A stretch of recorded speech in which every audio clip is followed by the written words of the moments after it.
Please rise and join me in pledging allegiance to our nation's flag.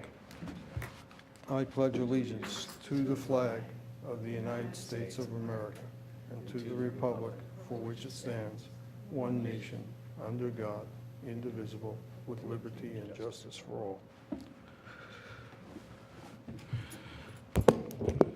Thank you. I hope everyone had a wonderful and relaxing summer. Unlike some classroom teachers, I won't ask for any compositions on what I did over the summer vacation, but it was certainly a good one, I hope, for everyone. The minutes of the June meeting were distributed via email, I think, and I trust everyone has had an opportunity to review them, and I will entertain a motion to approve the minutes. So moved. Is there a second? I'll second it. Any corrections, additions, deletions? Anything of that nature? Hearing none. All in favor of approving the minutes as submitted, say aye. Aye. Any contraries? Hearing none, the minutes are approved as submitted. Speaking of minutes, Dr. Leader has graciously volunteered to take the minutes for tonight's meeting. Thank you, Dr. Leader. And we have several announcements, one of which is that Genevieve Burns, who was a member of this board for several years, has moved from the Township of Radnor, and according to the Township Charter, that means her eligibility to continue serving no longer exists, and so she has resigned and was unable to be here for tonight's meeting. We had prepared a certificate, which I will read. It says Radnor Township, and then her name, Genevieve Burns, in recognition of your outstanding service on the Board of Health, presented on September 16, 2013. And it's signed by Elaine Schaefer, President of the Board of Commissioners, Robert Zenkowski, Township Manager, Mr. Lawrence Taltone, Health Officer for the Township, and myself. And Mr. Taltone will see to it that it is mailed to Ms. Burns. And I know we will all sorely miss her inputs to our meetings and our actions. That said, her departure does leave an opening on the Board of Health, and I would join every member of the board, as well as citizens who are looking at this program on their televisions or who will access it via the internet, to keep in mind that we do have that opening, and to urge any citizen who, with some of the requisite requirements, to apply by writing a letter, including a resume, to Mr. Robert Zenkowski, the Township Manager.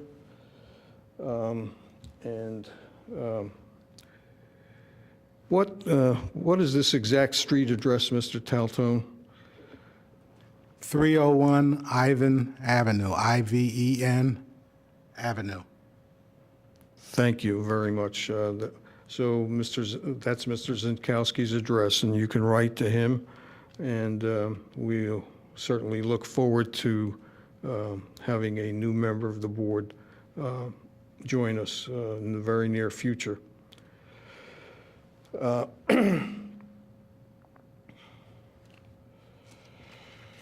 The Delaware County Health Advisory Board is having a meeting open to the public on September 25th. I have in the past attended those open to the public meetings representing this board.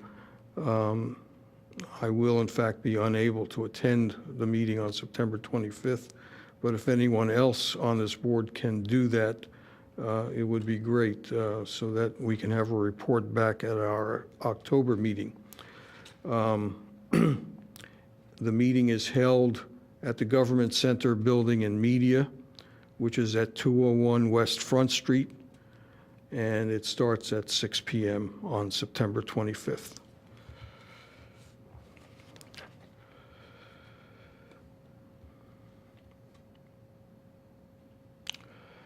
Okay. This week, starting yesterday and running for a full week, is Child Passenger Safety Week, and I know that Dr. Foreman wanted to read the announcement regarding that from the Centers for Disease Control. Thank you. A subject that's dear to my heart, so making sure your children are safely belted in their seats. In the United States, motor vehicle-related injuries are the leading cause of death among children. In 2011, there were a total of 656 passenger vehicle occupants who died as a result of a crash. So child restraints have saved an estimated 9,874 lives from 1975 to 2011. So if possible, all drivers should properly restrain children under the age of 13 in the back seat and follow the American Academy of Pediatrics Child Passenger Safety recommendations. So for 2013, the National Child Passenger Safety Week is the 15th through the 21st of September. And as part of that campaign, September 21st is designated as National Seat Check Saturday, when drivers with child passengers are encouraged to visit a child safety seat inspection station and have a certified technician inspect their seat and give hands-on advice free of charge. And additional information on the station locator can be seen at the National Highway Traffic Safety Administration website, www.nhtsa.gov/safety. Good announcement. Thank you, Dr. Foreman. Mr. Nagel is with us this evening. Mr. Nagel is one of the Township Commissioners and is their liaison to this board. Do you have any information as to whether or not Radnor Township has this check station, and if so, where is it? I'm not aware of any. I know we've done it in the past. I'll see if it is, and I'll make sure it gets on the scroll.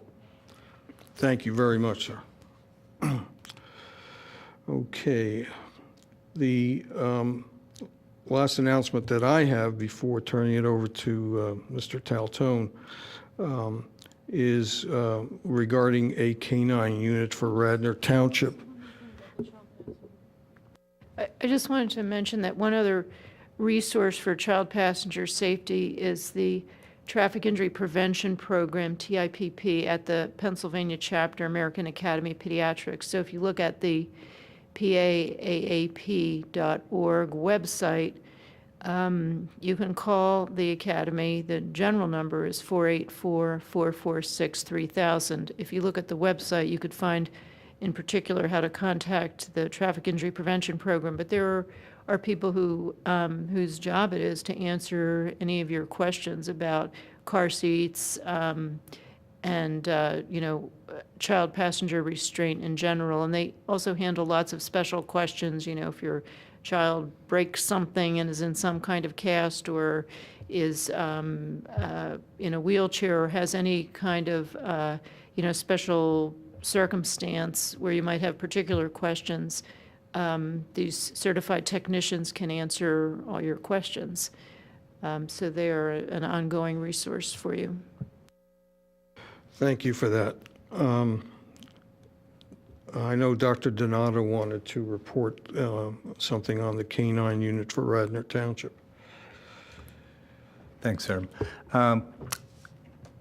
In August, the Radnor Police Department received approval from the Board of Commissioners for Radnor to have its own K-9 unit, which was wonderful. The police gave a very good presentation on why that would be helpful to all Radnor residents and even residents in the area surrounding Radnor, too. The approval was granted for a 2-year pilot program and is conditional upon successfully raising the funding goal necessary, which is $150,000 for the program through community donations, and that can be businesses or personal donations. It's a pretty major undertaking, but will allow us to provide a higher level of service to everyone in Radnor Township. The pilot program will start a new canine unit with 2 bomb and patrol dogs, which will provide canine services to the community on a daily basis. 2 officers have already been selected, and they'll be undergoing 24 weeks of extensive training along with 2 canine dogs. The new program will permit the use of dogs on patrol with their police officer handlers to help investigate crimes such as burglaries, robberies, as well as sniff for bombs before public events, including at Villanova, other colleges, our local and private schools, and as well as large and small scale community events. So we're really looking to get donations made to Radnor Police Canine Fund, and any donations can be mailed here at 301 Ivan Avenue, Wayne, PA 19087. And if it's labeled Radnor Police Canine Fund, it will get to the proper place, and a letter will come back to you letting you know that, and used for tax deduction as well. So if anybody has any questions about this program, certainly can be calling me at 610-687-1550. I'd be happy to help answer any questions that you have about it. Thanks. Have we not had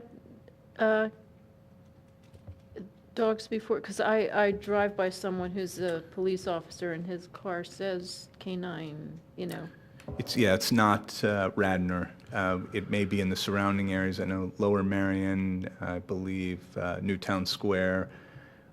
We have someone who lives in the township, I know, who has a working dog for all of Delaware County, but Radnor does not have, well, does now, but did not have a canine unit.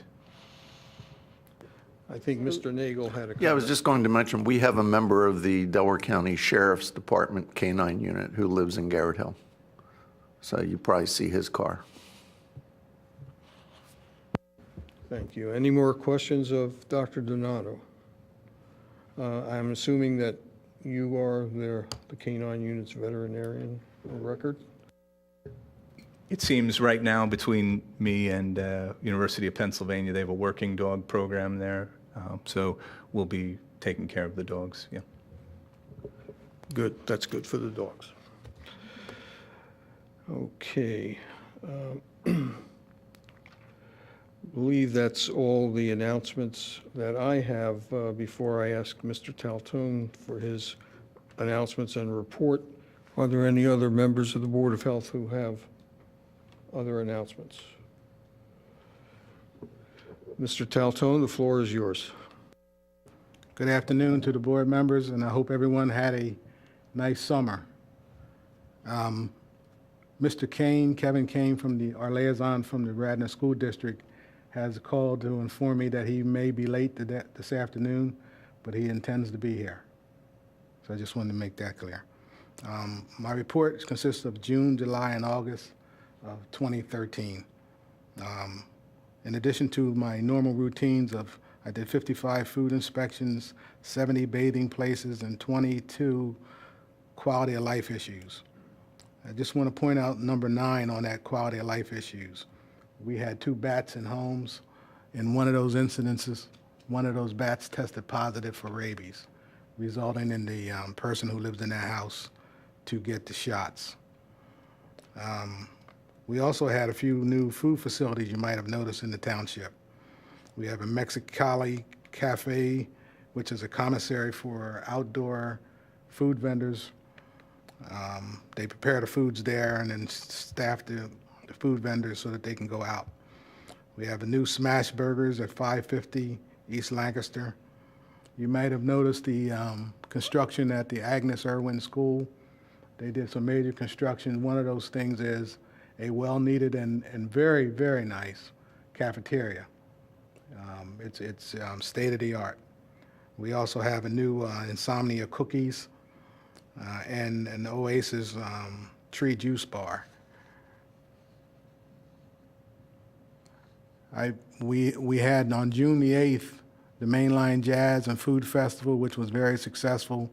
And on Sunday, which was yesterday of this week, we had the Wayne Fall Festival, which was very, very well attended. Under the health alerts and advisories and updates, we had, I think it, 1, 2, 3, we had 6 health advisories, 1 health alert, and 1 health update, which was forwarded on to the board.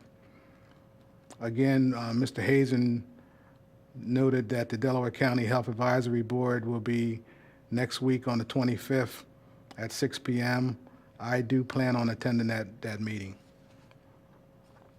On Wednesday of this week here at the Township Building, from between the hours of 10 a.m. and 2 p.m., we'll be having our Health and Safety Fair.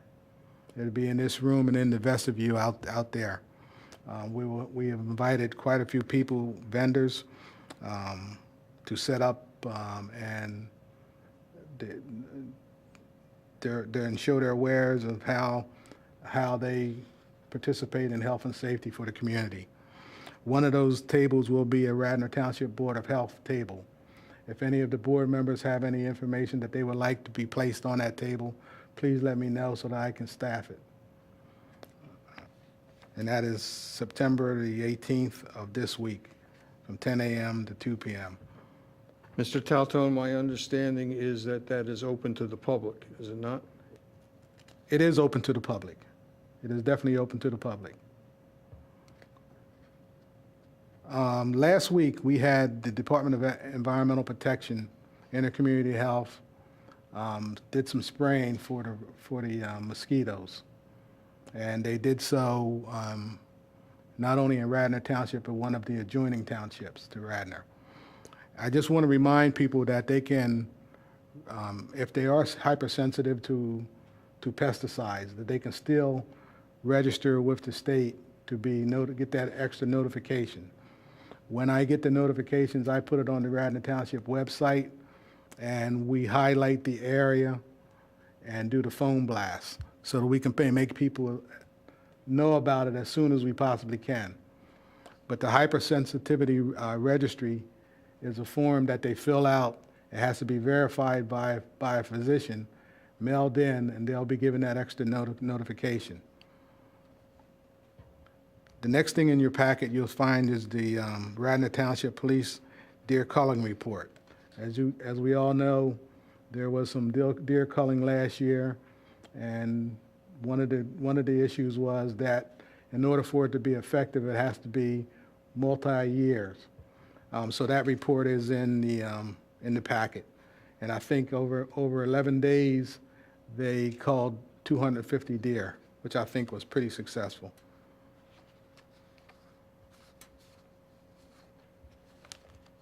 And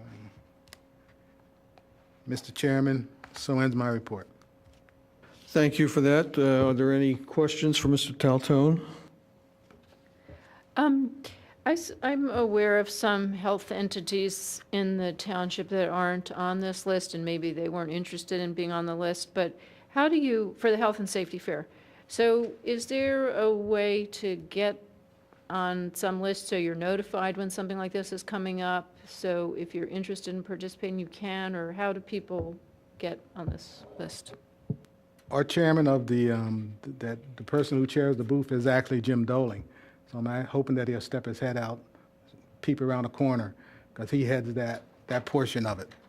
I can't do both at the same time, but anybody who's interested, give me an email for the next time we have one, or phone number, any contact information. And your email address is jdoling, DOLING @radnor.org. Or they can contact me at LTALTOAN@radnor.org. Thank you. Any other questions? Sorry, just a quick update about the safety inspections. The closest facility is going to be in Media, Pennsylvania, at the PA State Police Department in Media on Baltimore Pike. That's the closest to our area for safety, for seat inspections for the car seats. Thank you. Larry, I can't believe there's something that you are not certified for, as far as becoming a certified car seat inspector. I mean, it is one of the things that the PA chapter, American Academy of Pediatrics, is funded by the state transportation agency to do, is to train people to be car seat technicians. So, and as you were pointing out, Dr. Foreman, lots of police departments do include a certified person who has had that training. So I don't know if it's possible to, you know, sort of offer that to our police, or maybe they're aware of it, but it sure seems like it'd be nice to have something for this closer than media. It's worthwhile looking into. So what would be the appropriate way to look into it? I mean, is it something I should do, or you'll do it, or? If you have that information and can forward it to me, I'll certainly make the calls. Okay, I'll do that. Any further questions for Mr. Taltone before we move on to old business? The first item on the old business agenda, at our last meeting, we were asked by Mr. Nagel to look into, along with the Environmental Advisory Council of Radnor Township, to look into the issue of how we can control the goose population in Radnor Township. And I know Ms. Wishner and Dr. Donato both have volunteered to, from this board, to be a part of that. And Dr. Donato did in fact attend an Environmental Advisory Council meeting that in part dealt with that, and he will now report on that. Thank you. So when I went to the EAC meeting, it was mainly to talk about the geese. And at that meeting, the EAC had determined kind of what aspects of it they would look at. And they were going to be looking at some pond ecology concerns, plant diversity issues, habitat, other habitat issues or other species affected. There was a comment at the time in relation to control. It seems that there was a contractor was hired to manage the geese between 1999 and 2010, and it seems as if just some preliminary information was that that contractor maybe wasn't as effective as it had been thought, so his contract ended in 2010. So it seems we haven't had anybody doing any specific geese control since then, so roughly 3 years. They wanted to look into where we are now versus where we were then. And I brought up from what we were discussing on the Board of Health, you know, what health aspects are there, what kinds of diseases we might be concerned about. And mainly, there was also a conversation about, you know, what did the airport do to manage their geese? So they were just in the early stages of it and forming a subcommittee, which seems like they've done at this point. And I believe they'll be having a little more in-depth conversations in the coming weeks at their meetings. So that was mainly what had happened there.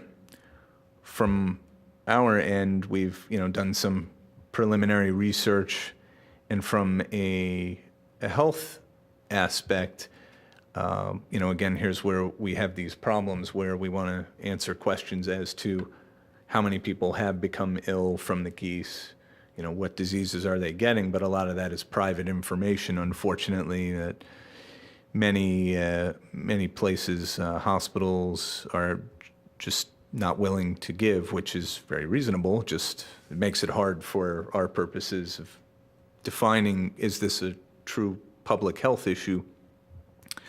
The things that probably we see more coming from geese than anything is salmonella. Kind of goes with all of our birds, even the birds in the, that feed from our bird feeders. But that is, one potential health issue. And it's hard to know, again, how that's affected the public. That seems to be the main one. While there's a lot of other types of bacteria, that seems to be the one that stands out the most in the literature. The concern, I guess, is, what about our children on the fields when, because most of these geese are kind of collecting in those areas. Again, it's a bacterial issue from our end. Research has also kind of yielded that the geese do not destroy the habitat like deer might. They kind of stick to what's there. They don't overbrowse. It's just mainly, it seems like a goose poop issue, frankly. They don't tend to chase out other types of birds because they're mainly on the ground, and most birds don't hang out where they do. Again, that's some of the preliminary research. As far as what can be done about it, there's a number of different issues if we find that it's something we want to get involved in. But one thing that can be done is, dogs, of course, can be in that area. And certainly with our new canine unit, I wonder if they do some training there. But that seems to be one of the ways that geese are managed. And then there's something called an egg shaker, which, unfortunately requires somebody going to the nests once they're identified and shaking the eggs to prevent them from hatching. That seems to be one of the other strategies. And, of course, some culling is also one of the other strategies that have been used. And that's those are some of the preliminary discussions we had, and certainly it sounds like the Board of Commissioners wants us to have some sort of report by October, and certainly we can get that together, me and Amy. The other thing that we talked about, some other things that work but that are sort of hard or expensive or labor intensive to do are either, planting things that the geese don't want to eat, having, as we were saying, dogs or noise or some way disrupting what the geese are doing. So there are things that are effective, but sort of how practical they are is kind of the question. I think in terms of the issues about the, sort of salmonella or other kinds of, bacterial infections, the other thing that we talked about was the possibility of signage, either asking people not to feed the geese, because that's one thing, is that when you feed geese, then they'll come back to that area. They'll, I remember when I was a kid, feeding the geese at the pond at Haverford College. That was like a fun thing to do. And so, of course, now the area around Haverford College is like disgusting because there's so much goose poop around. But just, in the Willows, I think a similar thing, but trying to do more education of people that feeding the geese, at a certain point, once they're used to coming back there, even if you don't feed them anymore, they're still going to come back there. But still, sort of education about feeding, and kind of in the same way that petting zoos have signs about, wash your hands after you've been here. I think in terms of the baseball fields, baseball is a dirty enough game, and it's pretty obvious that there's goose poop all over those fields at the high school, for sure, anyway. I think it's a common sense thing, but it wouldn't hurt to, have some kind of signage about, washing your hands after you've been here. We could figure that out if that was something that the township wanted. So that's not dealing with the goose population itself, but with, potential problems from the geese. So those are a couple other things that we talked about. Actually, that is, I totally forgot about the feeding, yes. That is the way these populations of geese start. Even if people aren't feeding them now, over time, well, when it first starts, people are feeding them, and then they just flock to the area, and they stay, and people continue to feed them, and that's what starts it all off. And even, if somehow we're managing the geese and not having them in that area, we do need signage so people aren't feeding them, because the problem will start all over again, and it can happen pretty rapidly. The feeding is the initiating factor, no doubt.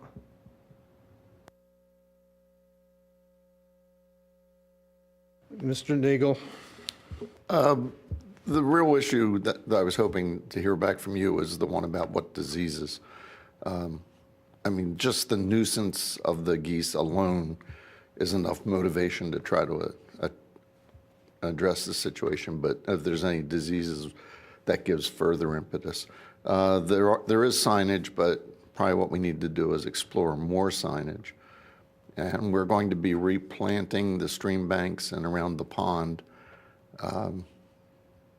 That they went through and cleared it all out because it had been overtaken with invasives. So at that time, maybe we can look at some more geese-unfriendly plants. Although I tried planting the stuff that Penn State says the deer don't like, but the deer don't read the notices from Penn State. The dogs were found to be ineffective because literally as he was driving down the road, the geese were coming back.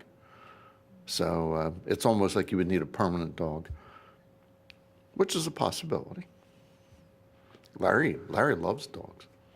One other thing that of interest, great horned owls, and you'll see where I'm going with this, are no animal likes them, no bird out there.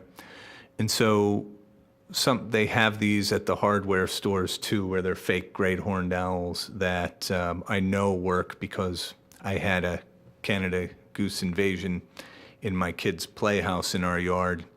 And we put one stationed right in there, and it was done. It was the end of it.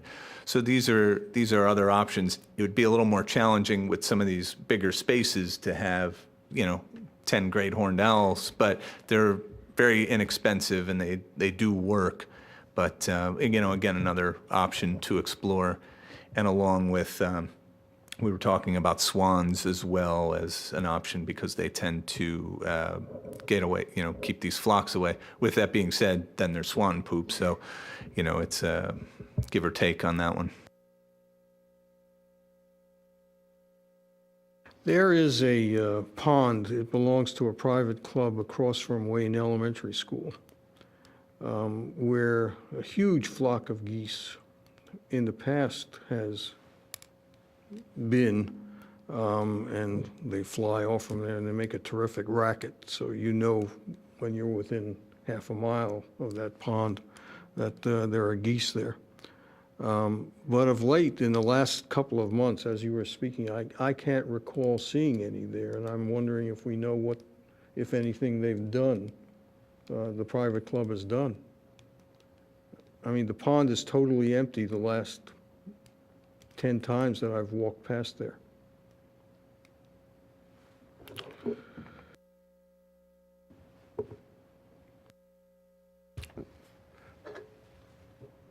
Why don't you ask Bill Gallagher to contact them, Larry? Okay.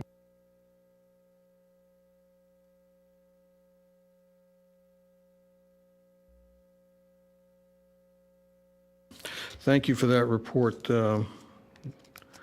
And the next item is teen health issues, and really the biggest issue right now, at any rate, is this year's Radnor High School intern.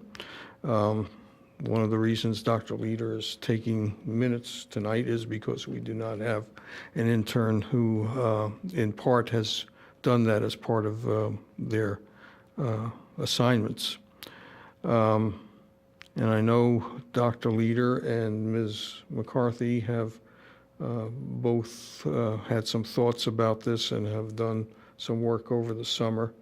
And Dr. Leader, you want to take the initiative? And I don't know if you know yet about some interesting news which might help recruit future interns about one of our, I think she was our first, Allison Mosher Mills. I'll give you a quick update. So the same guidance counselor who helped us identify the interns the past 3 years now, going into the 4th year, has been really helpful in identifying students again, putting the word out, particularly the sophomores. It seems to be the right year to catch them. They're not too overwhelmed yet with being a freshman and not on the way out. And so far, she's identified 2 students for us who contacted me in the past week. So I asked both of them to prepare just a short little paragraph about themselves, maybe. Some of them in the past I noticed have CVs or resumes and some don't. So I said, prepare a paragraph about yourself and maybe why this position or internship on the board would seem interesting to you, or what are your future career plans. I'm waiting to hear back from both of them. The question that Marianne and I were sort of pondering a little bit over email is, we've always had one, and in the end, in the past 3 years, it always has worked out that one sort of has come forward and one has kind of fallen away, which has been nice. But if perchance 2 of them continue to explain interest for October to June, would we want to consider having 2 students? Would we have enough to do? We thought maybe it would be good for them to work together, but that may be a question we want to consider. Certainly when I receive anything about a little paragraph or something back from the students, I will certainly circulate it to everyone so you can get a chance to see, but the question is, if both of them continue to move forward, would we want to take that? Have you had a chance to look at the pros and cons of 1 versus 2? You want to speak? Go ahead. Yeah. We've talked about it a little bit, but we're not sure the second person has submitted that paragraph. I have not received it yet, but. Received either paragraph yet. Oh, okay, you've not received either, okay. My feeling is to be inclusive, in the sense that when you have 2, that they could possibly truly have a project with someone to work with and give them a task that would be have an impact on the community.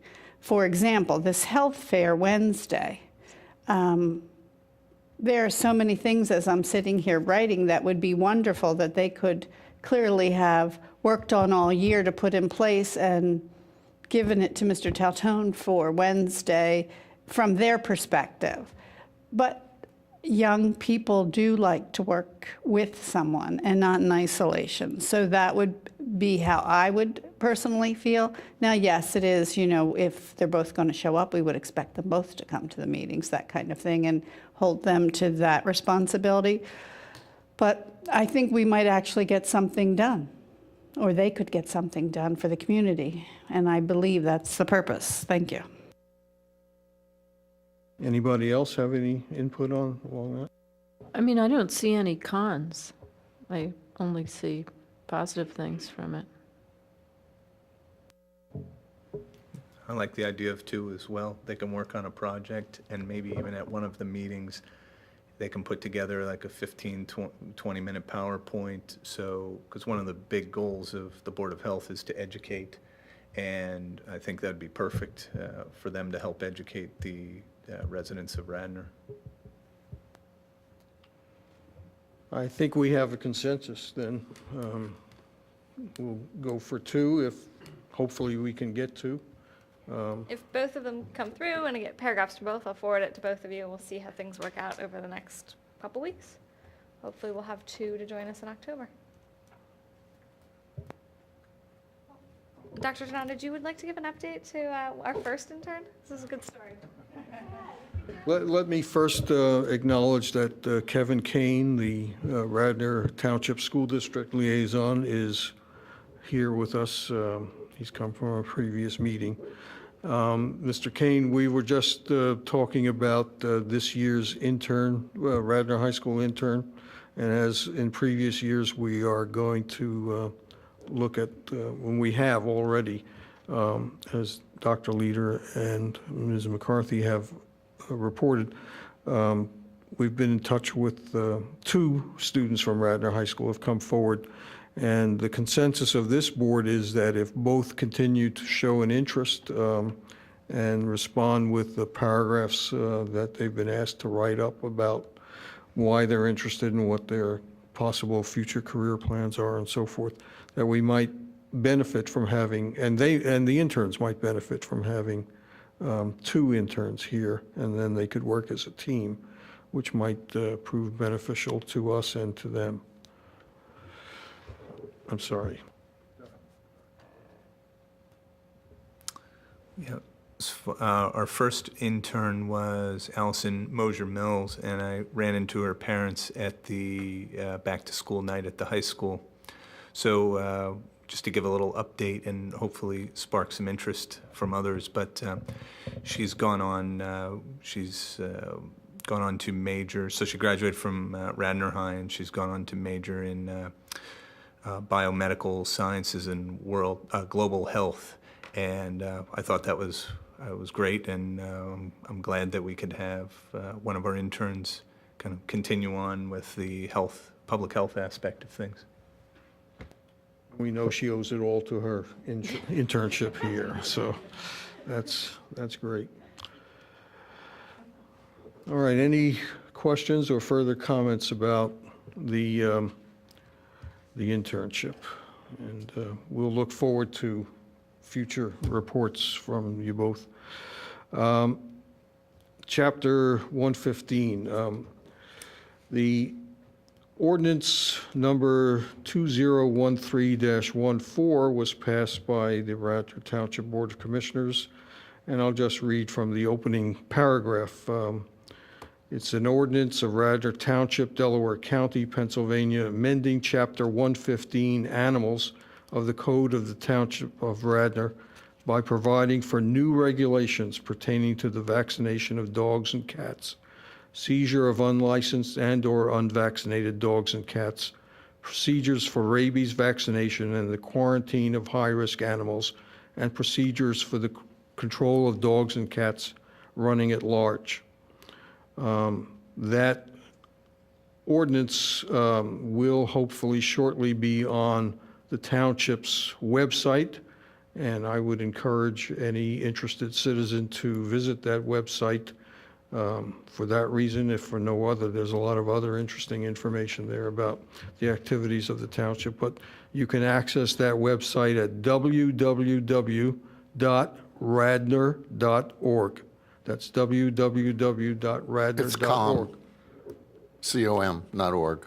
Org is the mailing address, COM is the webpage. Okay, I thought you could do it either way, but don't think so. then I stand, Oh, it'll go, okay. Larry says if you put the wrong thing in, it'll still go there. anyway, it could either be .org or .com. So please do look it up. Any comments or questions about that? Hearing none, we'll move on. Is there any new business to be brought before this board? Before I do that, I should have announced at the very beginning that the Board of Commissioners will be meeting here at 6:30 in this room, and Mr. Nagel has to leave to attend a pre-meeting, I guess at 6. So we do want to be finished by that time, if not sooner. Is there any new business that anyone would like to bring to our attention? Maybe this should have been an announcement, I'm not sure, but I wanted to provide an update for the Skunk Hollow Community Garden for the summer. As one of the gardening families, I received a report from Sarah Pilling, who is one of the organizers of our garden, and so there are 57 family units from Radnor Township that participated this summer. Over the summer, in addition to what we harvested for our own families, we donated about $1,000 worth of produce to Fill Abundance, doing Saturday morning deliveries. We also involved community involvement around health, awareness, nutrition, gardening, and nature to the Brownie Troop at Ethan Elementary this summer, the students at Agnes Irwin School, the Delaware County 4-H Garden Club. We had some of the staff from Whole Foods came a couple Saturdays ago and provided us snacks while we worked, and students from Villanova University came as well. So That's great, thank you. Any other Another gardening thing. So there's also another very small community garden in Garrett Hill that Sarah Pilling is involved with as well. So just if people were interested, you know, because I believe, I mean, I guess it depends on who wants it for next year, but there was at least one extra plot this year. So I guess Sarah Pilling would be the contact for that as well. That's good to mention because I do think there are families on the waiting list for the main Skunk Hollow garden. So if you're interested in the other garden, there seems to be some room there. I have a question. Last spring, we had Mainline Health speak to us, and we had the cardiologists regarding the CT unit at Bryn Mawr Hospital. And I was under the impression that we were going to have a meeting so that the residents of Radnor Township could express their concerns, care regarding that unit one way or the other. And were we not going to schedule that for this fall? Because I understand that it's been delayed till 2014, but we would want to have our residents have knowledge of this prior to, so they could voice their concerns before the decision is made. Yeah, I don't recall now if I thought I had said this at the June meeting, but perhaps I didn't. Elaine Schaefer, the president of the Board of Commissioners of Radnor Township, held a meeting with the president of Bryn Mawr Hospital and the senior physician for Mainline Health last June. And at that meeting, we went over a number of issues. But the major outcome of that is that Mainline Health and Bryn Mawr Hospital have been asked to report back to this board within 6 months from that meeting, which will place us in December when they are to come back. And I think the greatest utility, and of course I only have one vote on this board, but the greatest utility of any public commenting would be in the presence of the people from Bryn Mawr Health and Bryn Mawr Hospital and Mainline Health. And so my thought is that we should have that public forum at the time that they report back to us in December. Well, that was my concern, as long as we keep that on our agenda and know that, and invite the public so they have a say. Thank you. Just again, an announcement kind of zone, but it is flu season for flu vaccines. Good idea to get them done as soon as possible, especially the young and the elderly. But everyone should really think about getting a flu vaccine, a safe and effective way to prevent the flu and its spread. The CDC does recommend getting your flu vaccine when it arrives in your doctor's office. There's no reason to wait. And a lot of pharmacies in our area have flu vaccine, as well as, I think, supermarkets, but I'm not sure of that. I know the pharmacies do have that available. So there is no reason to wait. Actually, everyone probably should have received notices. I know I got them for each of my kids, which are in every level of the school, that they're offering them there as well. So I think that's great. That we'll take advantage of that. Any other announcements or new business? Hearing none, public participation is the last item on our agenda, and there is in fact no one here from the general public tonight. So if there's nothing further for this evening's meeting, we'll stand adjourned, and our next meeting is here in this room on October 21st, 2013 at 5:00 p.m. Thank you.